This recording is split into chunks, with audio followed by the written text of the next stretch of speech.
భీమవరం రాజకీయం వేడెక్కుతుంది. అసలు అక్కడి నుంచి పవన్ కళ్యాణ్ పోటీ చేస్తారా లేదా అనే క్లారిటీ మిస్ అవుతుంటే ఇప్పుడు పవన్ వర్సెస్ భీమవరం ఎమ్మెల్యే గ్రంథి శ్రీనివాస్ వార్ హీట్ పుట్టిస్తుంది. నిన్న పవన్ మాట్లాడిన మాటలకు కౌంటర్ వేస్తూ రెచ్చిపోయిన గ్రంథి శ్రీనివాస్ పవన్ ను ఎర్రగడ్డ పిచ్చి ఆసుపత్రిలో జాయిన్ చేయించారన్నారు. స్థానికంగా ఉన్న తనను తరిమి కొట్టారని పవన్ కళ్యాణ్ అంటున్నారని, కానీ భీమవరం నుంచి 2019లోనే పవన్ కళ్యాణ్ తరిమేశారని అన్నారు. పవన్ కు కావాలంటే తనకున్న 9 ఎకరాల్లో 1 ఎకరాను రాసి ఇస్తానని గంధి శ్రీనివాస్ అన్నారు. ఇక ఇలా ఉంటే భీమవరంలో రౌడీయిజం చెలాయిస్తున్నారని, అది చెల్లదని కాపు సామాజిక వర్గానికి చెడ్డ పేరు తీసుకుని వస్తున్న గ్రంథి శ్రీనివాస్ ను భీమవరం నుంచి తరిమి కొట్టాలన్నారు పవన్ కళ్యాణ్. భీమవరంలో కావాల్సింది రౌడీజం ని కట్టడి చేయాల్సిన అవసరం చాలా. అంటే నేను కొన్ని గొడవలు పెట్టుకోను, ఆ ధైర్యం లేక ఇవన్నీ కాదు. నేను పెట్టుకుంటే గొడవ పెట్టుకుంటే ఎటు దారి తీస్తుందో అన్న ఒక బాధ్యత నేను చాలా నియంత్రిస్తుంది.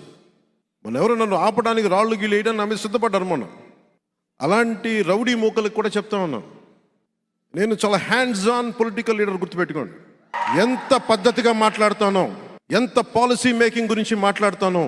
మీరు గొడవలకి సై అంటే దానికి రెండింతలు సై అని చెప్తాను. గుర్తుపెట్టుకోండి, మీ అందరికీ అర్థం కాంది కూడా.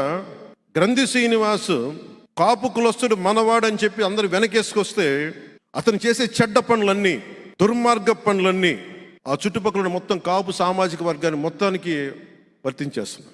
ఇది మీరు చాలా లోతుగా అధ్యయనం చేయాలి, ఆలోచించాలి. ఈ పార్టీలోకి గొడవ తగ్గించేవాడు కావాలి కానీ సమాజంలోకి, రాజకీయాల్లో గొడవ పెంచేవాడు రాకూడదు. నిన్న పవన్ కళ్యాణ్ గారు ఆ పార్టీ నాయకులను ఉద్దేశించి మాట్లాడుతూ ఒక గ్రంథి శ్రీనివాస్ రౌడీ అని, గోండా అని, లేదంటే భీమవరం నుంచి తరిమి కొట్టేయాలని చెప్పి ఆయన మాట్లాడింది చూస్తే కనుక నాకు ఆశ్చర్యం వేసింది.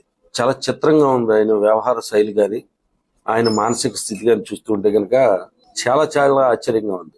జగన్మోహన్ రెడ్డి గారు ఒక గోండా అని, రౌడీ అని, అలాగే భీమవరం ఎమ్మెల్యే గోండా అని, రౌడీ అని, జగన్ గారిని అలాగే నన్ను ఈ విమర్శించడం చూస్తూ ఉంటే కనుక చాలా ఆశ్చర్యంగా ఉంది. ఇక జగన్మోహన్ రెడ్డి గారి మీద అయితే కనుక ఇంకా ఫస్ట్ నుంచి చూస్తున్నాం, ఆయన మీద ఎందుకో మరి ఆయనకి అంత ఈర్ష్య, ద్వేషము, అసూయ